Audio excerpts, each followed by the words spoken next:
Yeah, I'd say that the hardest part when you make a really large gift to a donor advised fund is now you've got this big pot of money.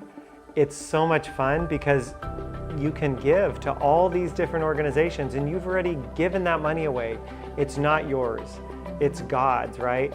And so it's just allowed us to be even more generous. And we have several friends who run great ministries like Vicki here and How to Love Our Cops. So How to Love Our Cops, basically we're all about law enforcement families. And we come alongside, we educate, we encourage, and we equip families on how to love their cops. And it is just at this time in where we are as a nation and as a society even, to have the support and the education of what's really going on behind the scenes.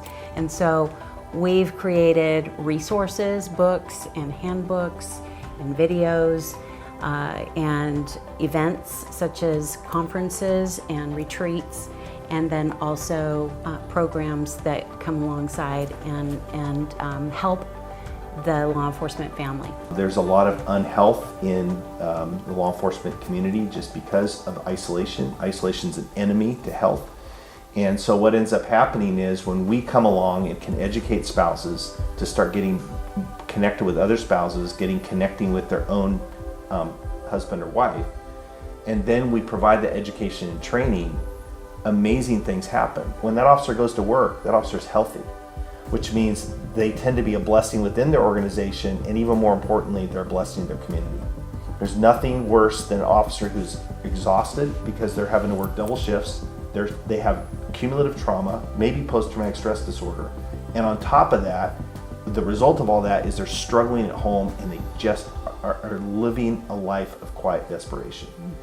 And so you take that desperate circumstance and then they're confronted with the worst circumstances that you could possibly imagine, including people wanting to hurt and kill you. And then they're supposed to perform literally perfectly, because if they don't, the consequences is a national media event.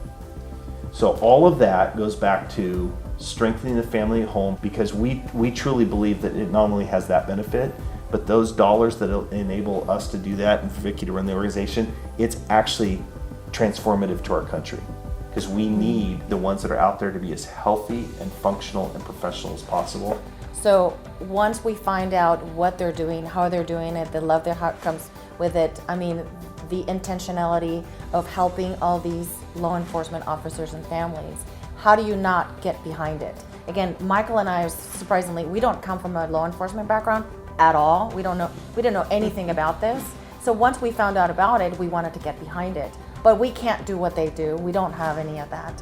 So it is for us, we all have a place, and we all have been given all these incredible blessings.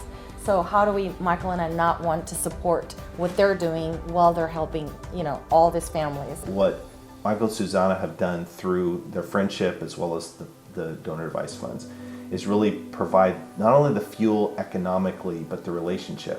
When we do this kind of work, we want partners.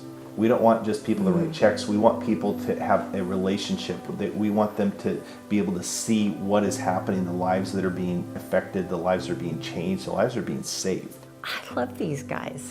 They are in our lives. We share our lives together, and it's been amazing. The other thing is that they have generously provided training for me.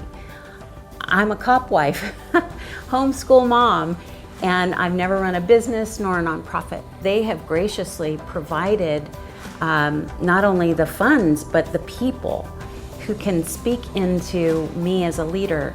So it's just been from A to Z, this incredible relationship and incredible partnership.